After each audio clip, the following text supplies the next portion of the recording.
Ada kepala naga di Gunung Biru. Ketika Xiao Chen mendengar itu, dia merasa terkejut. Saat dia melihat Gunung Biru di kejauhan, dia terus bergumam pada dirinya sendiri. Xiao Chen telah tiba di tempat ini dengan membandingkan peta modern dengan ingatan Kaisar Naga berlumuran darah. Awalnya, dia hanya merasa agak curiga dan tidak berani memastikannya. Dia telah bersiap untuk tinggal di sini selama beberapa waktu dan terus mencari. Namun, Gunung Biru yang curam ini dengan kemegahannya dan puncaknya yang tiba-tiba terputus membuat Xiao Chen tenggelam dalam pikiran yang dalam. Sekarang, dia mendengar dari pemuda yang lugas itu bahwa pernah ada kepala naga di Gunung Biru itu. Jantung Xiao Chen berdetak kencang. Dia bertanya dengan serius, "Siapa namamu?" "Aku tidak punya nama, tetapi semua penduduk desa memanggilku Telur Besi," jawab pemuda yang lugas itu, merasa agak gugup. "Telur Besi, sebelumnya kamu memberitahuku bahwa ada kepala naga di Gunung Biru. Orang tua mana yang mengatakannya?" "Banyak dari mereka yang mengatakannya." "Hei, kakak Xiao, apakah kau percaya padaku, mengira ada kepala naga di sana?" Ketika Telur Besi melihat bahwa Xiao Chen mempercayai omong kosong yang disebutkannya, ia merasa sangat terkejut. Xiao Chen menjawab dengan lembut, sulit untuk mengatakannya. "Namun, legenda dan rumor biasanya memiliki dasar. Bantu aku di sini, bawa aku untuk bertemu dengan para tetua desa." "Haha, itu hanya masalah kecil. Semua orang tidak sabar untuk berbicara dengan orang seperti kakak Xiao. Ayo, aku akan membawamu ke sana." Di bawah pimpinan Telur Besi, Xiao Chen berbicara dengan banyak tetua di desa, menanyakan kepada mereka tentang kepala naga di Gunung Biru. Para tetua mengetahui cerita ini tetapi tidak dapat menjelaskannya. Mereka semua mengatakan bahwa itu diturunkan dari nenek moyang mereka, tetapi tidak ada yang secara pribadi melihat kepala naga itu. Hanya ada beberapa literatur lisan yang diwariskan dari generasi ke generasi. Mengenai pemujaan Gunung Biru, itu sudah menjadi tradisi umum di semua desa di daerah ini. Namun, jika ditanya mengapa mereka menyembah Gunung Biru, tidak ada yang bisa memberikan alasannya. Tentu saja, Xiao Chen tidak puas dengan jawaban yang tidak berdasar, yang tidak terlalu dapat diandalkan. "Kakak Xiao, maaf, sepertinya aku gagal membantumu." Iron Egg merasa agak malu dengan pencarian yang sia-sia. Sambil tersenyum, Xiao Chen membalas, "Mengapa kamu meminta maaf? Kamu tidak melakukan kesalahan apapun. Apakah kamu punya waktu untuk menemaniku ke desa-desa lain? Aku ingin pergi dan bertanya lebih banyak." "Aku bisa, namun, aku harus pergi berburu. Aku sudah tidak berburu apapun selama setengah bulan. Serahkan itu padaku." Mendengar Xiao Chen akan membantunya berburu, Iron Egg merasa sangat gembira. Ia minta diri sejenak dan segera kembali menunggang kuda dengan busur di punggungnya dan pedang di pinggangnya. Penampilan Iron Egg tampak sangat tangguh. Xiao Chen meminjam seekor kuda dari desa, dan keduanya berangkat bersama. Pada hari-hari berikutnya, Xiao Chen dan Iron Egg menjelajahi daerah itu. Mereka akan pergi pada siang hari dan kembali setiap malam, tidak pernah kembali dengan tangan kosong. Keduanya selalu mendapatkan hasil buruan besar. Semua orang di desa bersukacita. Tanpa diduga, seorang kultivator hebat tinggal di desa mereka dan bahkan membantu mereka berburu. Orang-orang biasa yang tinggal di Laut Desolate selalu kekurangan makanan dan air. Meskipun tempat ini penuh dengan pertemuan yang tidak terduga bagi para kultivator, orang-orang biasa harus merencanakan dan menghadapi keadaan hidup mereka dengan hati-hati. Xiao Chen sudah lama tidak mengalami kehidupan seperti itu.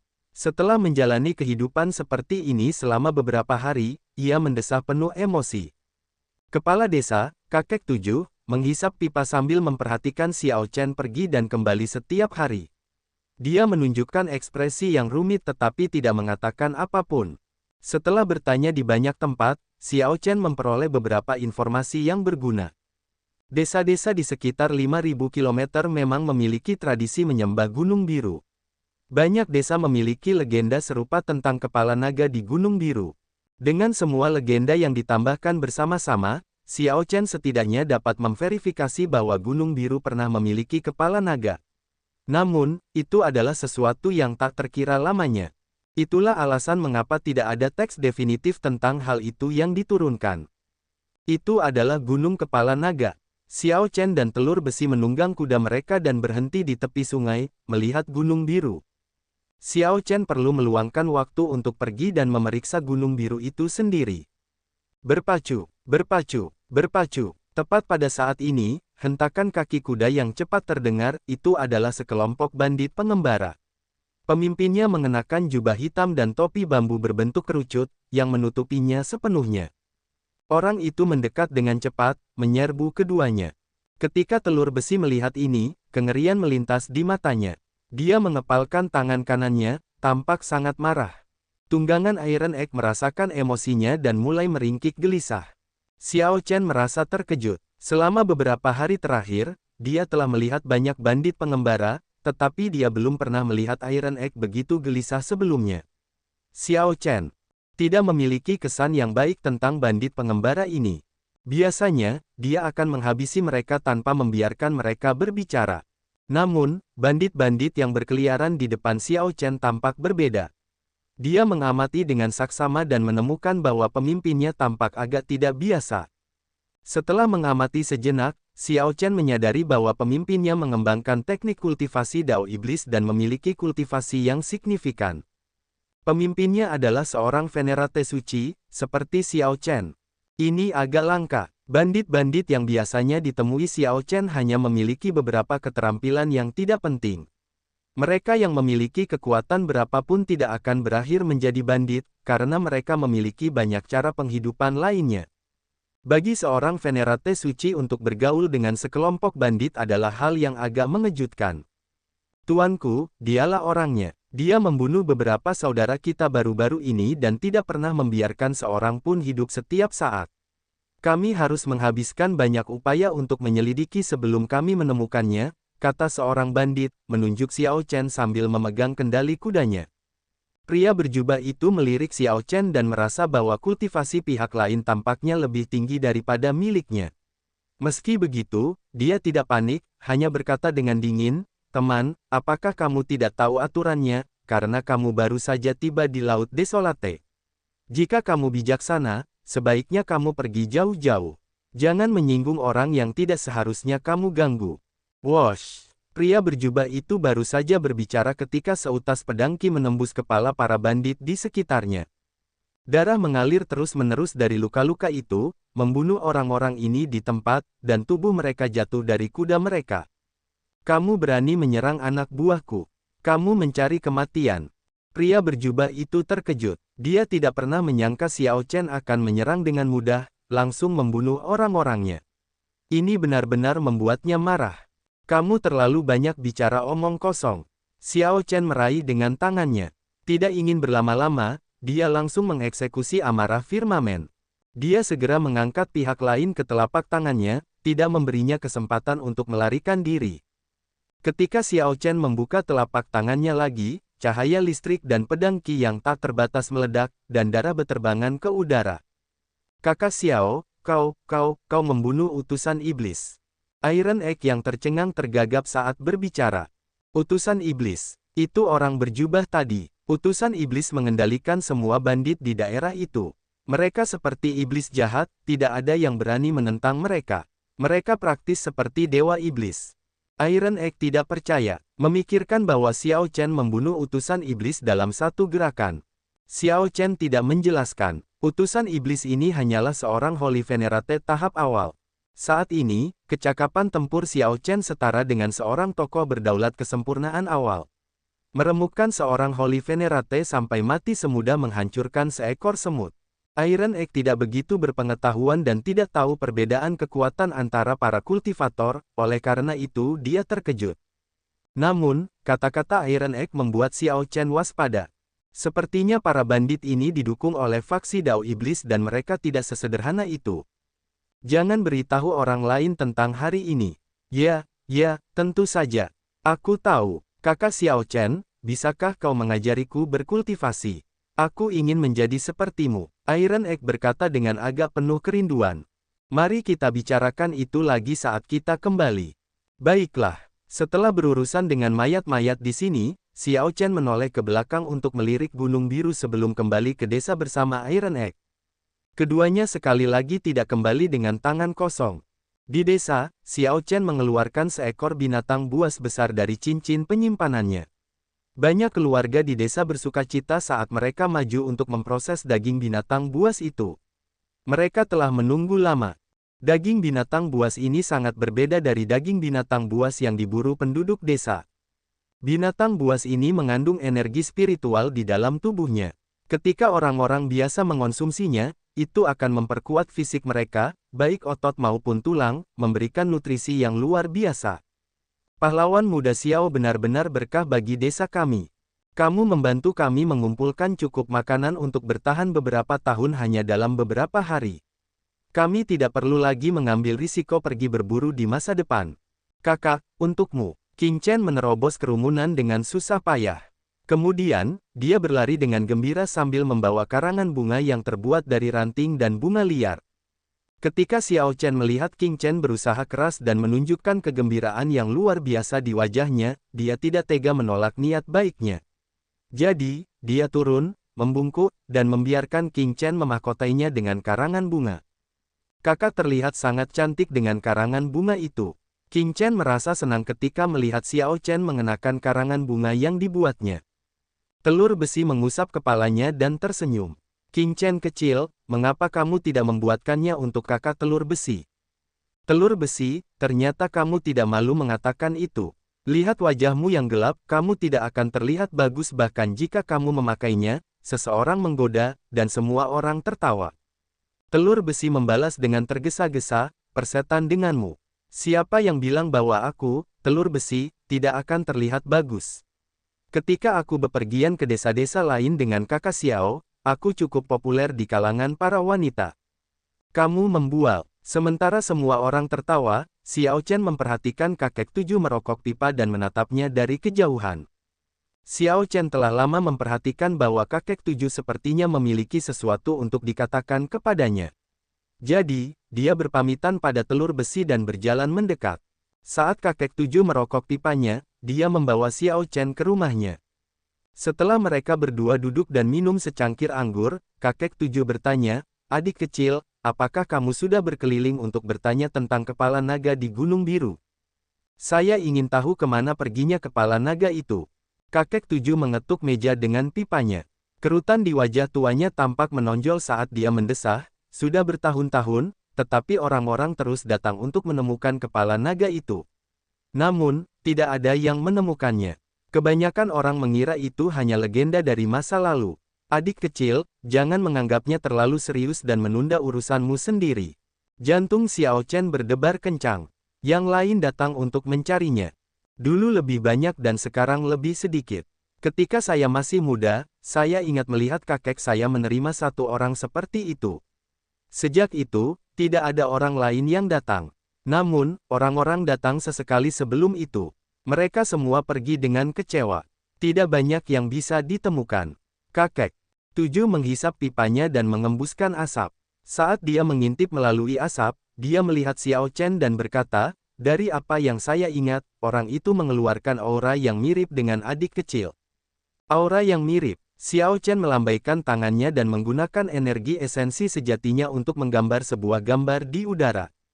Ketika kakek tujuh melihat gambar ini, dia berseru kaget, "Dialah orangnya."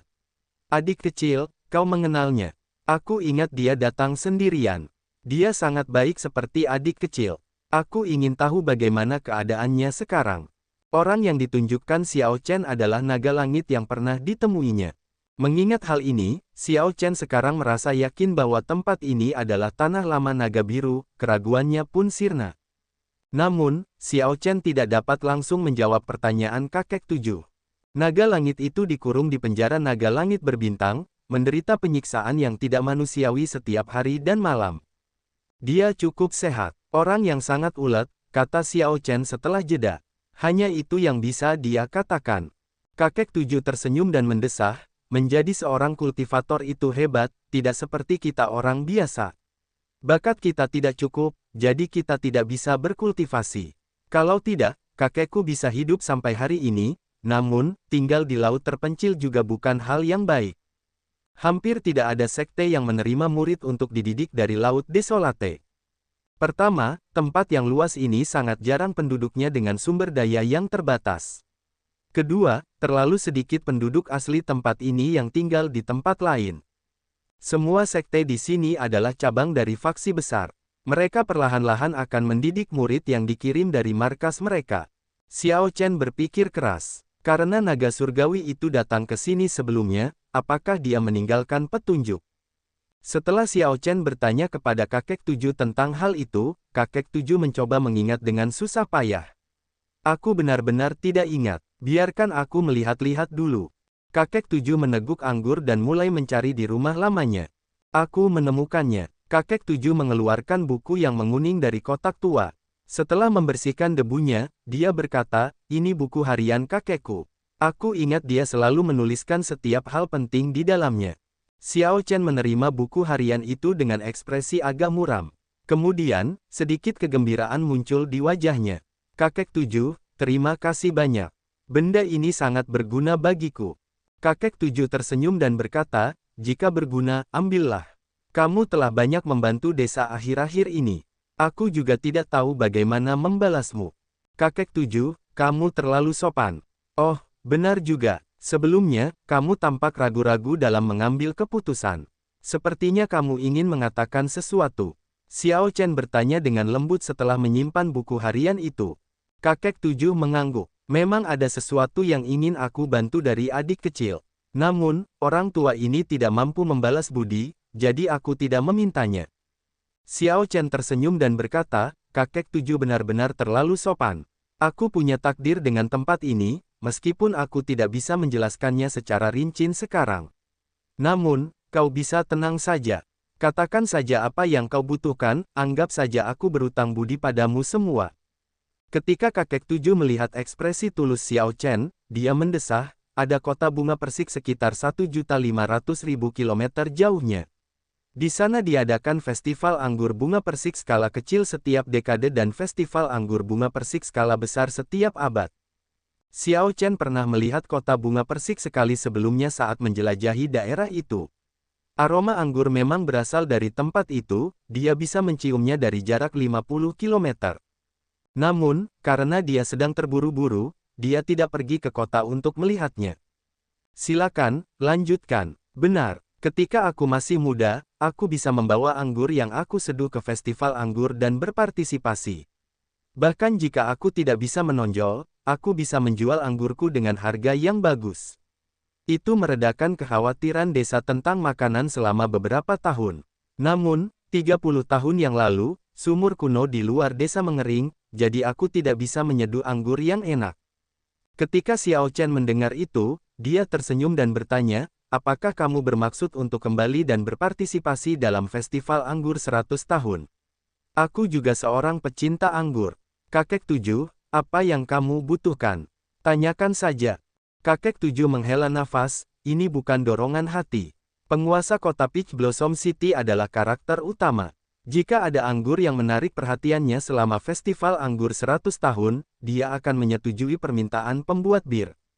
Hanya dengan sepatah kata darinya, dia dapat menjamin keamanan desa kita selama 1 abad. Meskipun peluangnya tipis, aku masih ingin mengolah tulang-tulang tua ini dan mencobanya. Festival anggur 100 tahun, Xiao Chen berpikir keras. Kakek tujuh tampaknya mengkhawatirkan sesuatu. Dia selalu memiliki ekspresi khawatir di wajahnya. Sayangnya, aku sudah menghabiskan semua Heartburn untuk menstabilkan kultivasiku dan meningkatkannya lebih jauh. Aku masih punya setengah botol Tousan Year Flame. Aku bisa menuangkan 1 tetes ke dalam botol anggur Azure Dragon dan mengubahnya menjadi sebotol penuh untuk berpartisipasi dalam festival anggur bunga persik. Sebelum Xiao Chen meminum Heartburn, dia menganggap Tousan Year Flame sebagai anggur terbaik di dunia. Namun, setelah Heartburn, dia harus mengakui bahwa anggur terbaik di Great Tousan Realms bahkan lebih baik. Sulit untuk mengatakan apakah Tousan Year Flame bisa menonjol di festival anggur bunga persik. Kakek Seven, lihat resep ini. Bisakah kamu menyeduh ini? Xiao Chen berpikir sejenak sebelum mengeluarkan resep Heartburn. Mungkin kakek Seven bisa menyeduhnya.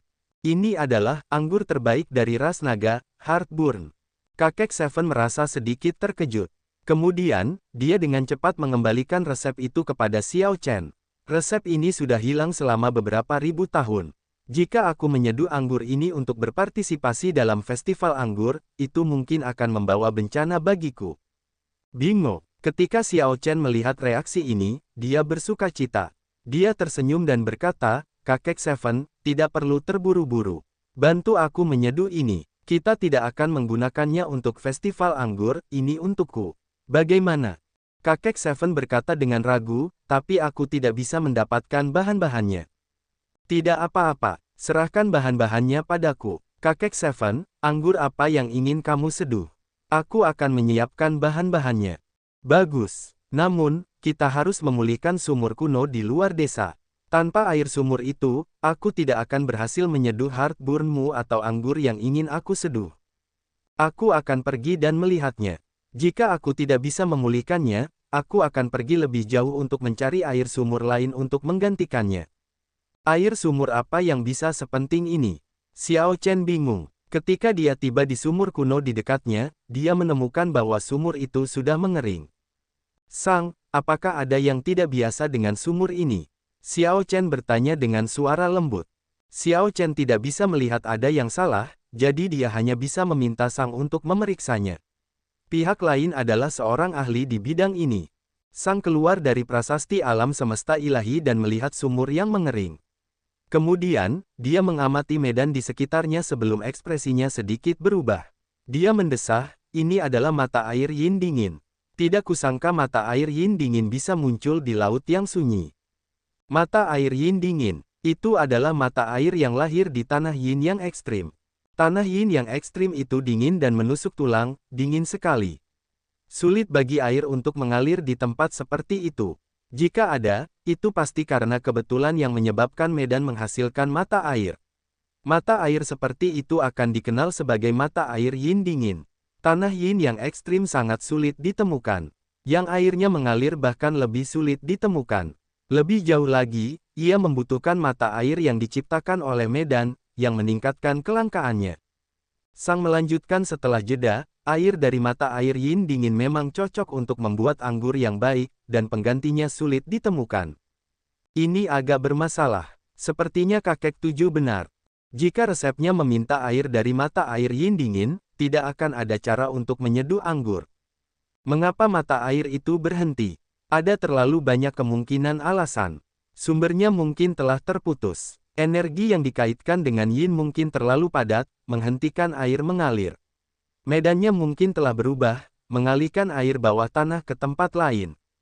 Sebagai perwujudan pohon mulberry yang menopang, Sang memahami cara kerja medan dan mata air seperti punggung tangannya. Pada dasarnya tidak perlu meragukan kata-katanya. Sepertinya aku harus turun dan melihatnya, gumam Xiao Chen sambil menatap sumur yang dalam dan kering. Jangan lakukan itu dulu. Sang menarik Xiao Chen, menasihatinya untuk tidak terburu-buru. Ada apa? Xiao Chen merasa bingung. Sang menjawab dengan serius, kakek tujuh itu hanyalah orang biasa. Dia tidak begitu mengerti tentang mata air yin dingin. Aku menduga bahwa mata air yin dingin ini tidak alami. Itu buatan manusia. Itu terlalu konyol. Siapa yang bisa mengubah medan dengan begitu akurat, bahkan mengubah yin dan yang untuk menciptakan tanah yin yang ekstrim? Ketika Xiao Chen mendengar apa yang dikatakan Sang, dia terperangah dan agak tidak percaya. Sang membalas dengan lembut, meskipun sulit, aku pernah melihatnya terjadi sebelumnya. Sungguh sulit bagi laut yang sunyi ini untuk menghasilkan mata air yin dingin. Turun dengan gegabah tidaklah benar. Xiao Chen memikirkannya. Kemudian, dia menatap gunung biru yang tidak memiliki kepala naga sebelum melihat ke sumur lagi. Kata-kata Sang memang layak dipertimbangkan. Mata air dingin yin, apakah seseorang telah mengaturnya? Berdiri di depan sumur, Xiao Chen berpikir keras. Setelah beberapa saat, ia tetap memutuskan untuk turun dan melihat-lihat. Aku akan menemanimu. Jika terjadi sesuatu, setidaknya aku bisa membantumu, kata Sang lembut ketika melihat Xiao Chen bertekad. Tidak apa-apa, jika benar-benar ada bahaya, aku bisa melarikan diri dengan lebih mudah jika aku sendirian. Jangan khawatir. Xiao Chen tidak memberi Sang kesempatan untuk menolak. Ia melompat ringan dan melompat ke dalam sumur. Sosok Xiao Chen langsung menghilang ke dalam sumur yang dalam, lenyap dari pandangan.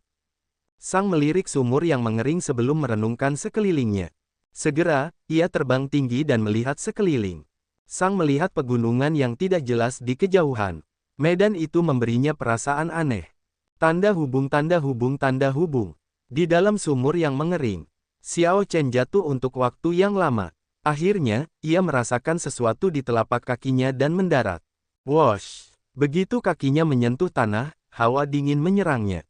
Dia mulai menggigil tak terkendali. Xiao Chen merasakan energi yang dikaitkan dengan yin bergerak di dalam tubuhnya.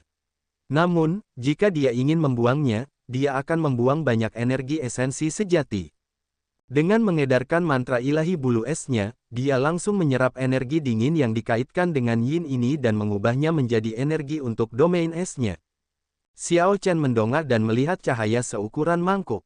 Sumur kuno itu mungkin sedalam sekitar 10 km. Ketika dia berpikir tentang berada 10 km di bawah tanah, dia tidak dapat menahan diri untuk menjadi sangat waspada. Lingkungan sekitarnya gelap gulita, dia hanya bisa melihat 100 meter di depan. Xiao Chen meraba-raba jalannya ke depan dalam kegelapan. Jalan sempit itu melebar, namun, medannya mulai menjadi semakin rumit. Segera, penglihatannya meluas, dia telah tiba di sebuah gua bawah tanah. Stalaktit yang menggantung itu panjangnya mencapai 2 meter. Cahaya kristal samar yang dipancarkannya memungkinkan Xiao Chen untuk melihat fitur-fitur seluruh gua. Cahaya air dan stalaktit menciptakan pemandangan yang menakjubkan dan menakjubkan. Setelah mengagumi pemandangan itu beberapa saat, Xiao Chen mengikuti dasar sungai ke hulu. Ki dingin sudah menjadi lebih padat. Xiao Chen merasa terkejut saat mengetahui domain esnya meningkat dengan cepat. Jika terus berlanjut dengan kecepatan ini, dia akan segera menerobos dan memahami Dao Es. Domain es Xiao Chen telah mencapai batasnya sejak lama. Dia hanya kekurangan kesempatan untuk meningkatkannya ke kekuatan Dao besar. Mungkin ini adalah kesempatannya. Dengan pemikiran ini, Xiao Chen mengedarkan mantra ilahi bulu esnya hingga batasnya. Ki dingin mengelilingi Xiao Chen dan menyatu menjadi benang-benang energi es yang berkedip-kedip dengan cahaya redup dalam kegelapan. Ki dingin menjadi semakin padat. Ki dingin yang seperti benang berkumpul menjadi bulu-bulu. Bulu-bulu es yang tak terhitung jumlahnya memenuhi tempat itu, tampak sangat indah. Saat Xiao Chen terus maju, dia melihat banyak pilar batu melingkar yang terbungkus es tebal. Dia tiba-tiba berhenti, mendapati lingkungan bawah tanah itu benar-benar aneh. Dia tidak menemui bahaya apapun di sepanjang jalan. Namun, ini membuatnya semakin berhati-hati, karena merasa ada sesuatu yang aneh. Krak! Tiba-tiba, ketika Xiao Chen menginjak sebidang tanah beku, kaki kanannya terbenam. Ki dingin segera berubah menjadi es dan membekukan kakinya. Setelah mengutuk kemalangannya di dalam hatinya, dia menundukkan kepalanya dan mencoba menarik kakinya keluar. Kemudian, tiba-tiba, dia memiliki firasat akan kematian yang akan segera terjadi. Xiao Chen menyerah untuk menarik kaki kanannya keluar dan memiringkan tubuhnya. Sebuah stalaktit sepanjang 2 meter diam-diam jatuh melewati wajahnya. Wosh! Ketajaman stalaktit itu jauh melampaui ekspektasi Xiao Chen. Stalaktit panjang itu diam-diam menusuk ke tanah. Rasa dingin menjalar di punggungnya. Jika dia tidak menghindar, stalaktit ini akan menembus otak dan tubuhnya, membunuhnya di tempat. Apakah ini kebetulan? Sepertinya tidak ada formasi atau tanda-tanda seseorang melakukan ini. Itu hanya bisa dijelaskan dengan kebetulan. Xiao Chen melepaskan kaki kanannya yang membeku dan meluruskannya. Aku harus lebih berhati-hati. Itu tidak benar. Tiba-tiba, sesuatu terlintas di benak Xiao Chen. Dia menoleh ke belakang dan mempertimbangkan banyak pilar batu melingkar yang telah dilihatnya di sepanjang jalan, kengerian aneh menggeliat di hatinya. Dia melancarkan serangan telapak tangan yang ganas, dan angin pedang melonjak keluar. Debu di permukaan pilar batu melingkar itu jatuh dalam sekejap. Wosh! Wosh! Wosh! Saat debu tebal dan es jatuh, pilar batu melingkar itu menampakkan wujud aslinya. Semuanya adalah mayat beku yang berdiri di tanah. Ekspresi mereka sebelum meninggal masih jelas. Angin sabar tidak berhenti. Pada saat berikutnya, semua tubuh ini hancur berkeping-keping. Xiao Chen memucat, sangat terkejut dan ketakutan setengah mati. Mengingat keberanian Xiao Chen, sangat sedikit hal yang bisa membuatnya takut. Namun, pemandangan ini membuatnya merinding sampai ke sumsum tulang. Ternyata dia telah melewati banyak tempat yang mematikan. Dengan sedikit kecerobohan, dia bisa saja mati dalam sekejap. Namun, dia tidak menyadarinya sampai sekarang. Xiao Chen mengingat formasi pembunuhan yang luar biasa dari ingatan Kaisar Naga berlumuran darah.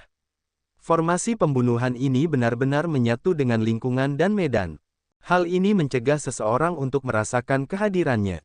Ketika terperangkap di dalamnya, seseorang bahkan tidak akan tahu apa yang terjadi ketika ia meninggal. Aku tidak boleh terus maju. Formasi pembunuh di sini sudah melampaui pemahaman Xiao Chen. Bahkan Kaisar penguasa Vena Ilahi mungkin tidak bisa lolos darinya. Xiao Chen menilai sekelilingnya lagi.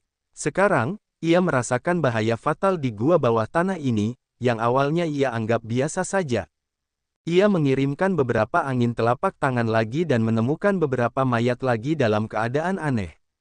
Satu-satunya faktor yang sama adalah bahwa semua mayat menunjukkan ekspresi bingung. Xiao Chen bahkan menemukan mayat kaisar penguasa.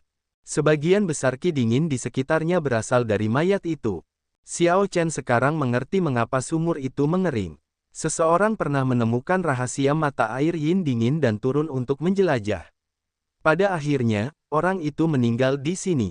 Karena tidak ada dari orang-orang ini yang berhasil melarikan diri, mayat mereka menyebabkan ki dingin tumbuh lebih padat, memengaruhi aliran mata air yin dingin. Ketika mata air yin dingin berhenti mengalir, formasi pembunuh hanya menunjukkan jalan menuju kematian. Sebaliknya, jalan menuju keselamatan mungkin muncul saat mata air yin dingin mengalir. Setelah berpikir sejenak, Xiao Chen menghancurkan semua mayat beku. Kemudian, dia tetap diam dan mulai berkultivasi. Saat ini, Xiao Chen sudah dalam bahaya besar. Jika dia mencoba kembali, dia pasti akan mati. Formasi pembunuh akan melemah hanya saat mata air yin dingin mulai mengalir lagi. Hanya saat itulah Xiao Chen bisa mendapat kesempatan untuk bertahan hidup. Xiao Chen menggerakkan mantra ilahi bulu es dan terus-menerus menyerap ki dingin di sekitarnya. Pertama, itu membantunya mengencerkan ki dingin, menyelesaikan situasi. Kedua, dia bisa menggunakan kesempatan ini untuk menerobos dan memahami Dao Es. Wosh, wosh. Ki dingin di sekitarnya menjadi seperti badai, dengan Xiao Chen di matanya. Bulu-bulu es yang tak terhitung jumlahnya yang tampak seperti bulu angsa menari-nari di udara. Xiao Chen memfokuskan pikirannya, tidak mengatakan apapun. Dia memiliki pengalaman dari memahami Dao besar guntur dan Dao besar pedang. Dengan demikian, dia memiliki banyak pengalaman dalam menerobos ke Dao besar. Dia tidak terburu-buru, melakukannya dengan perlahan.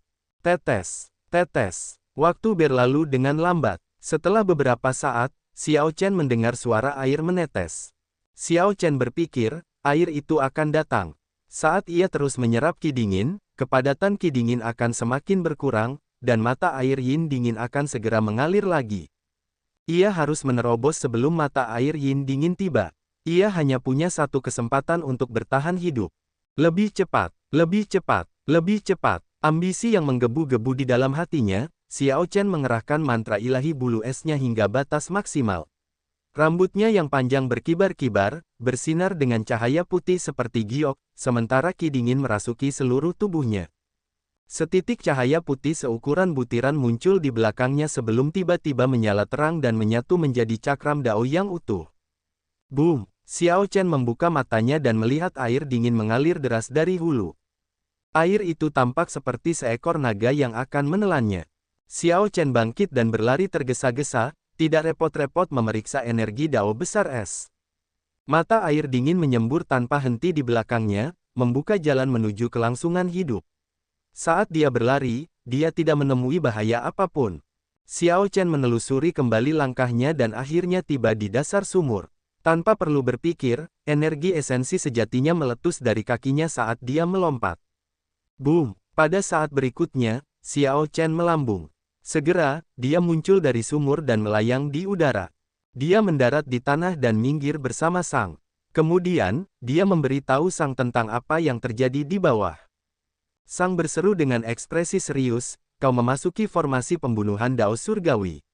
Formasi pembunuhan seperti itu menyatu dengan Dao Surgawi. Itu sangat luar biasa, tak terlihat dan tak berwujud. Kau benar-benar beruntung bisa lolos hidup-hidup. Xiao Chen juga merasakan sedikit ketakutan yang tersisa. Jika dia terus ke hulu, dia mungkin akan mati di sana tanpa menyadarinya. Sang berhenti sejenak sebelum menambahkan, orang yang meletakkan formasi pembunuhan ini memiliki keterampilan yang sangat hebat.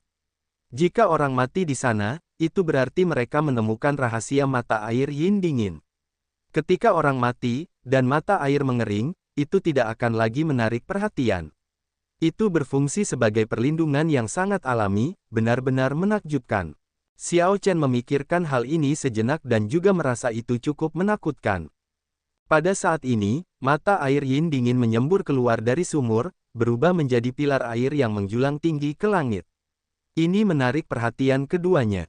Mata air itu menyembur keluar dan tersebar kemana-mana. Penduduk desa yang terkejut yang melihat pemandangan ini dengan cepat berlarian. Semua penduduk desa bersukacita. Sumber air sangat langka di Laut Desolate. Dengan mata air di bawah tanah, sumur itu dapat menghidupi ratusan keluarga. Karena mata air yin dingin mengering, penduduk desa harus menempuh perjalanan lebih dari 50 km untuk mendapatkan air dari desa-desa yang ramah. Sekarang mata air itu mengalir lagi, mereka tidak perlu lagi bergantung pada orang lain untuk bertahan hidup. Penduduk desa yang gembira mandi di mata air yang jatuh itu sambil tersenyum.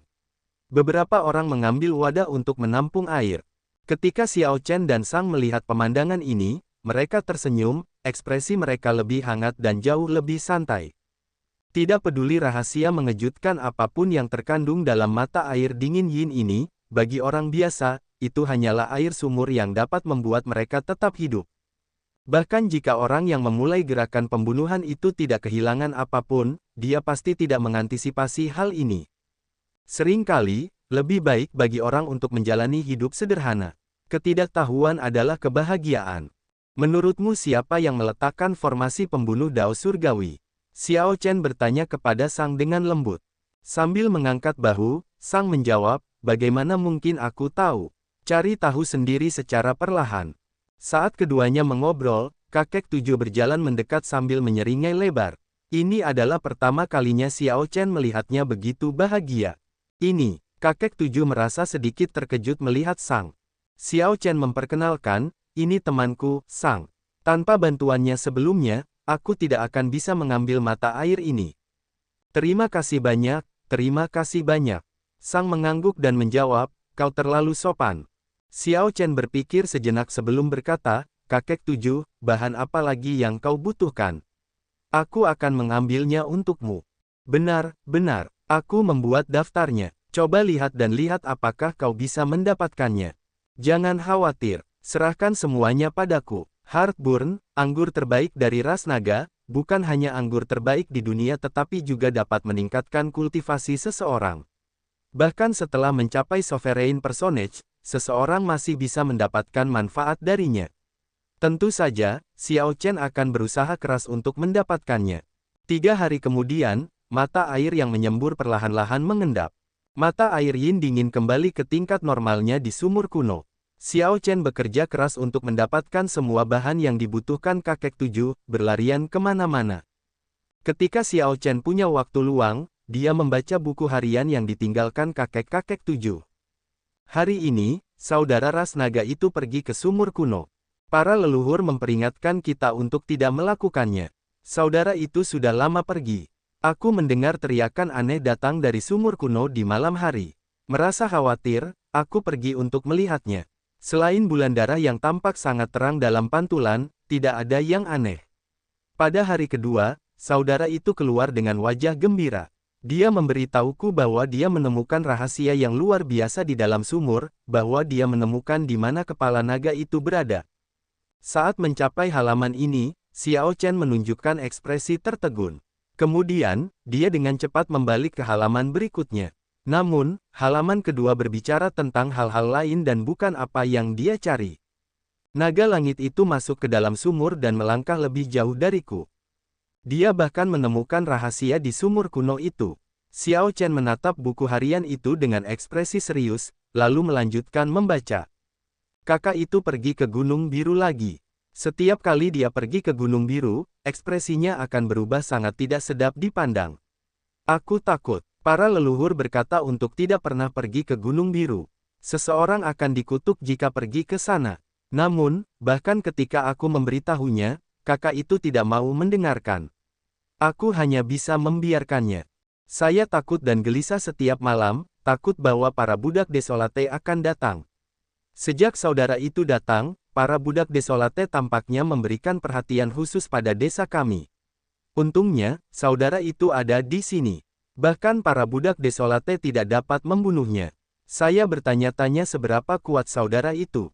Musim dingin telah tiba. Lapisan salju tebal menutupi tanah. Saudara itu belum pergi. Dengan dia di sekitar, penduduk desa tidak perlu khawatir tentang makanan. Ini adalah hal yang beruntung. Musim dingin ini tidak keras bagi kami.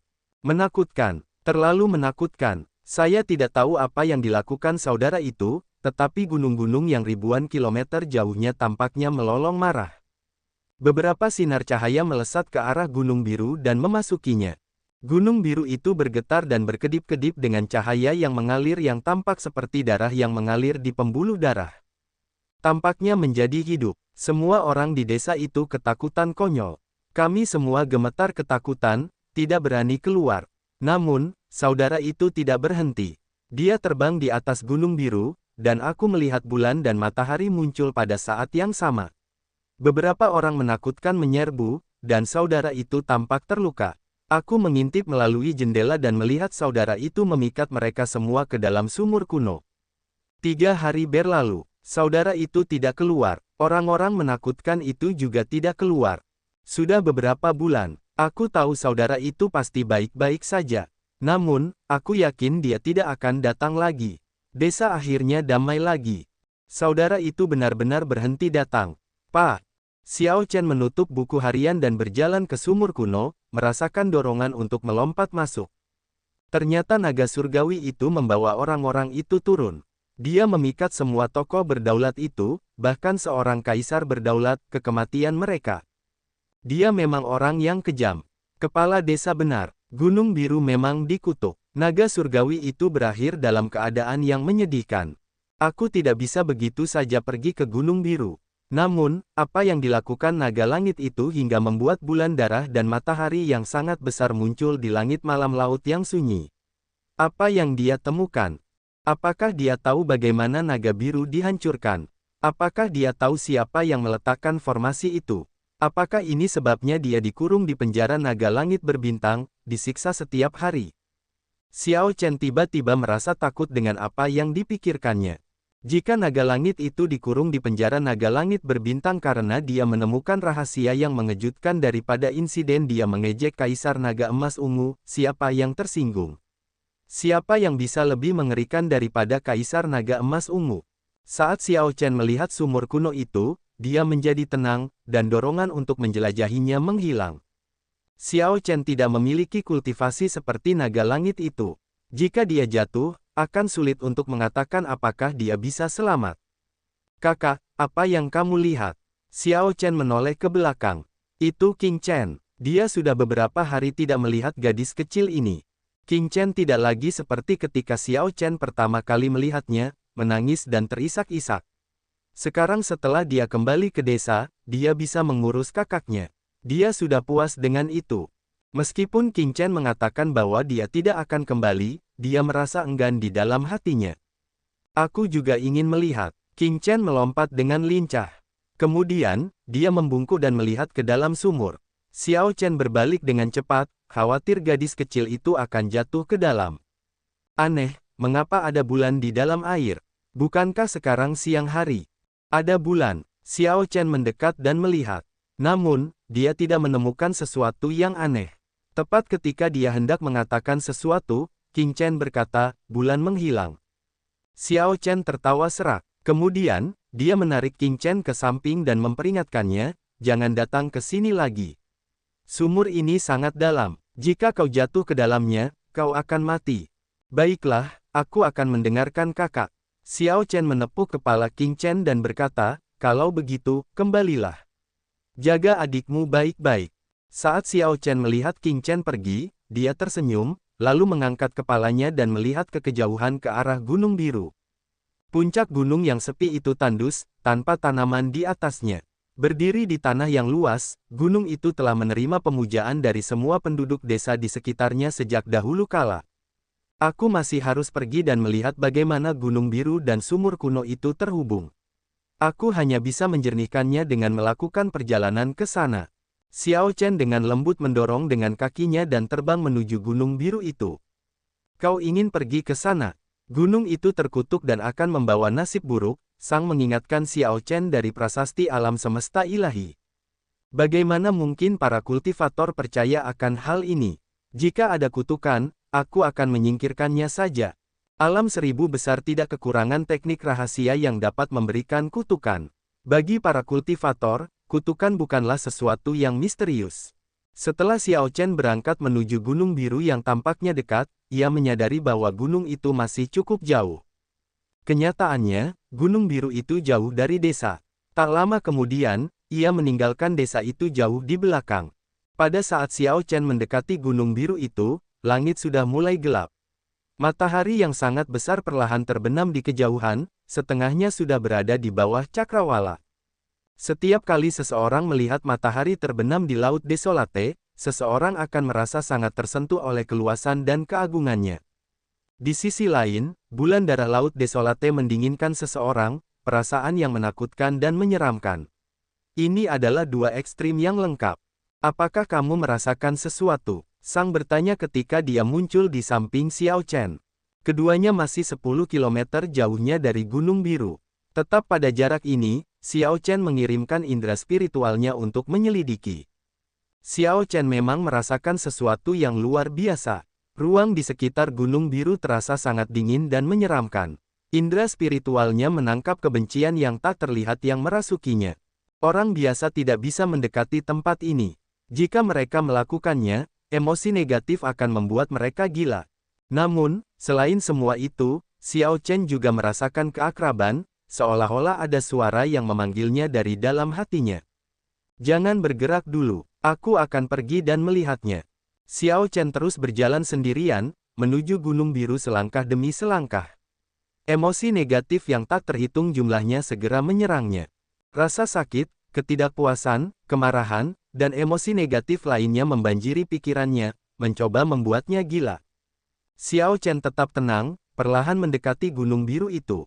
Biasanya, ia hanya perlu beberapa langkah untuk menyeberangi 10 km.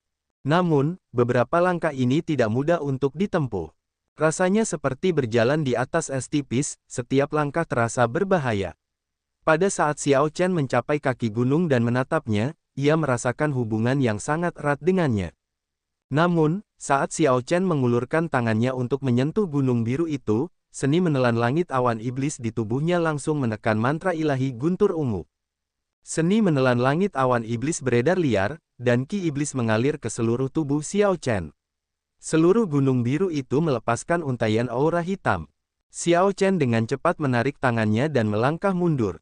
Keringat mengalir dari dahinya seperti hujan. Sang bergegas menghampiri Xiao Chen. Kemudian, ia bertanya dengan cemas, apa yang terjadi padamu sebelumnya? Kau membuatku takut setengah mati. Kau berdiri diam selama total 4 jam. 4 jam, rasanya hanya sekejap. Xiao Chen merasa sangat terkejut. Ketika dia melihat sekelilingnya, dia menyadari bahwa malam telah tiba. Bulan darah kini tergantung tinggi di langit malam. 4 jam telah berlalu. Xiao Chen terkejut. Apa yang terjadi sebelumnya? Aku akan naik dan melihatnya. Gunung Biru ini agak aneh. Aku harus mencari tahu. Xiao Chen dengan lembut mendorong tanah. Kemudian, dia berubah menjadi sambaran petir dan melesat ke atas. Dia melesat di sekitar puncak yang tinggi dan sepi. Setelah beberapa saat, dia menampakkan wujud aslinya dan mendarat di puncak gunung yang terpotong. Saat kaki Xiao Chen menyentuh tanah, ki iblis yang tak terbatas melonjak ke dalam tubuhnya. Sang, yang berada di bawah, merasa terkejut. Rambut panjang dan jubah putih Xiao Chen berkibar liar di bawah bulan darah yang besar, dan matanya berubah sepenuhnya menjadi merah. Xiao Chen tampaknya berdiri di bulan darah saat dia berdiri di atas Gunung Biru, tampak sangat aneh. Berhamburan, Xiao Chen berteriak dan mengeluarkan ki iblis ke seluruh tubuhnya. Mantra ilahi guntur ungu beredar dengan kecepatan penuh dan menekan seni menelan langit awan iblis. Kemerahan di mata Xiao Chen perlahan memudar. Dia memulihkan ketenangannya, meskipun beberapa ketakutan masih ada. Saat itu, dia melihat ke kejauhan saat dia berdiri di puncak. Kemudian, dia tiba-tiba mengerutkan kening. Cahaya api bersinar di desa itu. Merasakan hawa dingin di hatinya, Xiao Chen melompat dari Gunung Biru. Burung nasar darah iblis berubah menjadi kilatan cahaya merah dan menangkap Xiao Chen di udara. Kemudian, mereka bergegas menuju desa. Wosh! Sang melompat dengan lembut dan mendarat di punggung burung nasar darah iblis. Ketika dia melihat ke kejauhan, dia terkejut. Oh tidak, desa sedang diserang. Tidak ada desa yang akan melepaskan cahaya api yang luar biasa tanpa alasan.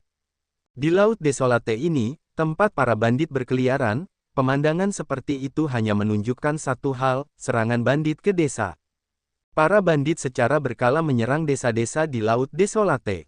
Namun, ketika Xiao Chen melihat desa tempat dia tinggal begitu lama diserang, dia merasakan kemarahan yang tak terlukiskan. Tanda hubung tanda hubung tanda hubung. Pada saat ini, di luar desa memancarkan cahaya api. Tiang-tiang kayu didirikan di tanah. Setiap tiang memiliki penduduk desa yang diikat padanya. Ratusan bandit yang dipasang tertawa liar saat mereka melihat orang-orang yang terikat. Seseorang telah memukul telur besi sampai dagingnya robek dan darah mengalir keluar. Meski begitu, dia menggertakkan giginya dan tidak mengatakan apapun. Bajingan, bukankah kamu sangat mengagumkan sebelumnya, membunuh beberapa saudaraku? Apa yang salah? Kenapa kamu tidak mengagumkan sekarang? Aku yang hebat ini akan memukulmu sampai mati. Pemimpin bandit terus mencambuk telur besi sebelum meludahinya. Mata telur besi merah padam. Namun, dia tidak bisa melakukan apapun selain menggertakkan giginya. Terlalu kuat. Orang-orang ini terlalu kuat. Meskipun aku bisa memblokir bandit-bandit ini dengan keterampilan pedang yang diajarkan kakak Xiao kepadaku, aku tidak bisa menahan bahkan satu serangan dari utusan iblis. Kenapa bajingan-bajingan ini ingin membakar desa, bahkan tidak melepaskan orang tua dan anak-anak? Semua orang di desa, tua dan muda, semuanya diikat ke tiang kayu. Banyak anak kecil yang menangis keras terdengar sangat sedih di malam hari. Namun, para bandit hanya tertawa tanpa perasaan. Beberapa yang kejam bahkan menyiksa orang tua dan anak-anak. Dasar bajingan, datang saja padaku. Iron Egg mengamuk karena tidak puas saat dia memuntahkan seteguk darah. Pemimpin bandit itu berkulit gelap dan bertubuh kekar.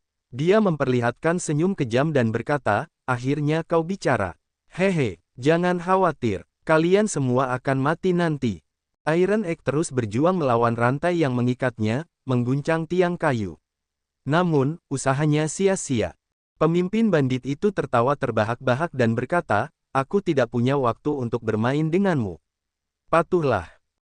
Pemimpin bandit itu menyerang dengan cambuknya lagi, menghantam mulut telur besi dan merobek kulitnya. Itu menimbulkan begitu banyak rasa sakit hingga telur besi hampir pingsan. Pemimpin bandit itu berjalan ke tiang kayu tempat kepala desa, kakek 7, diikat. Seorang pemuda dengan ekspresi dingin dan sombong berdiri tidak jauh dari tiang kayu itu. Pemuda ini mengenakan baju besi hitam yang kokoh dan jubah merah tua. Bagian depan baju besi itu memiliki pola aneh yang disulam di atasnya, simbol sebuah sekte. Tuanku, tolong lepaskan mereka. Saya yang salah.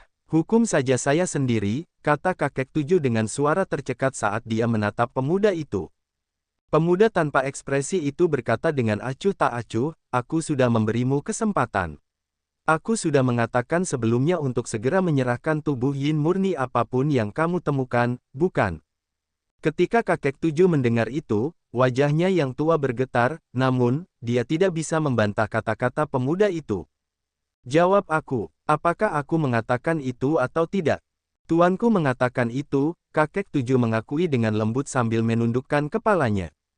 Karena kau sudah tahu, lalu mengapa kau mencoba menyembunyikannya? Selama bertahun-tahun sekte pembantaian surgawi kami berada di daerah ini, kami telah memperlakukan kalian semua dengan adil. Selama kau menyerahkan jumlah anak muda yang dibutuhkan tepat waktu, kami tidak akan datang dan mencari masalah untukmu. Jika kau menyerahkan tubuh Yin murni, bahkan akan ada hadiah. Pemuda itu berhenti sejenak sebelum melanjutkan dengan acuh tak acuh, jika aku tidak membunuh 100 sebagai contoh kali ini, bagaimana yang lain akan tunduk di masa depan? Jadi, katakan padaku, haruskah aku membunuh atau tidak? Kakek 7 tetap diam, tidak dapat mengatakan apapun. Aku memberimu wajah, tetapi kau menolaknya. Sepertinya aku harus memberimu pelajaran sebelum kau akan belajar. Kalian orang biasa benar-benar celaka. Terus pukul mereka. Perintah pemuda itu, tidak lagi bertele-tele. Untuk apa kau hanya berdiri di sana? Apakah kau tidak mendengar tuan utusan iblis? Cepat lakukan. Pemimpin bandit itu berteriak dengan cepat, mencoba menyanjung utusan iblis. Kemudian, dia pergi dan berkata sambil tersenyum, Tuan utusan iblis, tidak perlu bagimu untuk repot-repot dengan penduduk desa yang malang ini. Kamu bisa beristirahat di samping. Serahkan ini pada kami, jangan sampai kamu mengotori tanganmu. Dengan ekspresi dingin, pemuda itu memerintahkan dengan acuh tak acuh, siksa mereka sampai tengah malam sebelum membunuh mereka. Beritahu anak buahmu untuk memperhatikan ini. Aku butuh jiwa dengan kebencian terberat. Jangan mengacaukan ini. Namun, tepat setelah pemuda itu berbicara, ekspresinya tiba-tiba berubah saat dia mendongak dengan cepat. Seekor burung raksasa yang diselimuti api merah terbang di langit malam, menunjukkan sifat iblis yang luar biasa. Seekor burung nasar darah iblis. Mata pemuda itu berbinar. Ini adalah hewan peliharaan iblis puncak yang diimpikan oleh orang-orang dari Dao Iblis.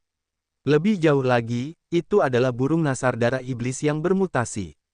Wus! Tepat saat pemuda itu hendak bertanya siapa teman ini, cahaya pedang yang tak terhitung jumlahnya menyala di langit malam. Pada saat berikutnya, cahaya pedang mencabik-cabik para bandit di depan tiang kayu, bahkan tidak menyisakan sedikit pun. Pemimpin bandit itu merasa sangat ketakutan hingga kakinya lemas. Dia terhuyung beberapa langkah ke belakang dan jatuh ke tanah. Ekspresi pemuda berbaju besi hitam itu langsung berubah sangat cemberut. Saat dia melihat Xiao Chen mendarat, niat membunuh yang kuat membara di matanya. Teman yang terhormat ini, apa maksudmu dengan ini? Xiao Chen tidak menjawab pemuda itu. Dia melihat penduduk desa yang diikat ke tiang kayu, melihat bahwa mereka semua ada di sana, tanpa diskriminasi usia atau jenis kelamin, disiksa tanpa kecuali. Xiao Chen mengambil beberapa langkah dan tiba di hadapan telur besi. Ketika telur besi melihat Xiao Chen, dia berteriak, "Kakak Xiao, aku tidak berguna." Telur besi memiliki banyak hal yang ingin dia katakan. Namun, ketika dia melihat Xiao Chen, dia tidak tahu bagaimana mengungkapkan kemarahan yang memenuhi hatinya. Iron Egg memadatkan semua yang ingin dia katakan menjadi kata-kata, "Aku tidak berguna." Kau menderita, Iron Egg. Xiao Chen menepuk bahu Iron Egg, menenangkannya. Hati Xiao Chen berdarah saat dia melakukan yang terbaik untuk menekan niat membunuhnya. Teman, aku menyarankanmu untuk tidak ikut campur dalam masalah sekte pembantaian surgawi kami. Sekte pembantaian surgawi bukanlah eksistensi yang bisa kau ganggu. Kultivator berbaju besi hitam itu merasakan tekanan besar yang datang dari Xiao Chen meskipun Xiao Chen bahkan bukan tokoh berdaulat. Kepercayaan dirinya goyah, pemuda itu melaporkan nama sektenya untuk menakut-nakuti Xiao Chen. Sekte pembantaian surgawi. Xiao Chen bergumam pada dirinya sendiri, memasuki pemikiran yang dalam. Itu benar, itu adalah sekte pembantaian surgawi, sekte Dao Iblis peringkat 7. Belum lagi kau, bahkan faksi besar di wilayah utara dan timur tidak akan berani ikut campur dalam masalah sekte pembantaian surgawi kami. Aku dapat mengatakan bahwa kau adalah seorang kultivator ras naga, jadi aku akan memberimu muka dan membiarkan insiden ini berlalu. Cepat pergi. Ketika kultivator berbaju hitam itu melihat bahwa nama sekte pembantaian surgawi tampaknya berhasil, dia perlahan-lahan mendapatkan kembali kepercayaan dirinya. Kemudian, pemuda itu melihat kilatan cahaya listrik, dan cahaya tinju terbang ke arahnya dengan kecepatan yang tak terbayangkan. Kultivator berbaju hitam itu mencoba mundur dan menghalangi. Namun, dia gagal menghalangi apapun. Bang! Cahaya tinju mendarat di wajah kultivator berbaju hitam itu, dan 200 kekuatan kuali langsung meledak. Utusan iblis sekte pembantaian surgawi tahap awal ini tewas di tempat, tidak meninggalkan mayat. Gemerincing, gemerincing. Di sisi lain, Sang melepaskan ikatan para penduduk desa. Pada saat yang sama, ia memasukkan energi esensi sejati yang lembut untuk mengobati luka-luka semua orang. Tak lama kemudian, Sang tiba di samping Xiao Chen dan berkata dengan lembut, "Untungnya, kami tiba tepat waktu. Tidak ada masalah besar, namun, aku tidak melihat King Chen kecil." Ia tidak melihat King Chen kecil. Sebelum pergi, Xiao Chen menepuk kepala King Chen. Senyumnya belum memudar dari benaknya. Xiao Chen berjalan ke arah kepala desa dan mendesah, "Kakek tujuh, berhentilah menyembunyikannya dariku. Mengapa kau mengusir King Chen saat itu?" Sambil menangis, kakek tujuh menjawab, "King Chen kecil memiliki tubuh yin murni. Ia akan menjadi kuali kultivasi yang sangat baik bagi sekte-sekte Dao Iblis. Jika ia ketahuan, ia akan membawa bencana bagi seluruh desa. Namun, lelaki tua ini tidak bisa mengambil inisiatif untuk menyerahkannya, jadi aku hanya bisa mengusirnya." Pengungkapan ini mengejutkan Xiao Chen. Banyak teknik kultivasi dari sekte-sekte Dao Iblis memang membutuhkan tubuh yin murni. Tindakan kakek tujuh itu benar. Orang biasa tidak bisa melawan para kultivator Dao Iblis. Xiao Chen juga mengerti mengapa kakek tujuh tidak memberitahunya tentang hal ini sejak awal. Dao Iblis hidup berdampingan dengan Dao kebenaran di laut yang sunyi. Dao Iblis bahkan sedikit menekan Dao kebenaran. Hal serupa telah terjadi berkali-kali. Semua bandit pengembara itu didukung oleh sekte besar. Menurut kakek tujuh, memberi tahu Xiao Chen sama saja dengan mengirim Xiao Chen untuk mati. Mungkin dalam hidup kakek tujuh yang panjang, dia telah melihat beberapa orang yang pantang menyerah, yang menghunus senjata mereka saat melihat ketidakadilan, mati. Waktu telah mengikis kesabaran lelaki tua ini. Dia sekarang pasrah dengan banyak hal di laut yang sunyi ini. Kakek tujuh tidak memberi tahu Xiao Chen, ingin menyelesaikan masalah ini sendiri. Dia ingin menggunakan festival anggur bunga persik untuk meminta perdamaian bagi desa. Sang telah tiba pada suatu saat. Dia mengangkat pemimpin bandit itu dan berkata, "Orang ini mencoba lari. Aku menangkapnya. Tuanku, tuanku, ampuni aku juga dipaksa melakukannya." Setelah melihat kekuatan Xiao Chen, pemimpin bandit itu terus memohon belas kasihan, ketakutan setengah mati. Xiao Chen menatap Sang dan berkata, "Bantu aku mengawasi tempat ini. Aku akan pergi dan menyelamatkan Little King Chen. Jangan khawatir, serahkan tempat ini padaku." Xiao Chen meraih pemimpin bandit itu dan melayang ke udara, lalu mendarat di Demon Blood Vulture. Wajahnya yang tanpa ekspresi dan halus tampak agak menakutkan di bawah bulan darah. Seperti yang dikatakan kakek tujuh, orang-orang mati di mana-mana di Laut Desolate yang luas. Bahkan seorang suci tidak akan berdaya untuk mengubah keadaan. Namun, Xiao Chen memiliki prinsipnya sendiri.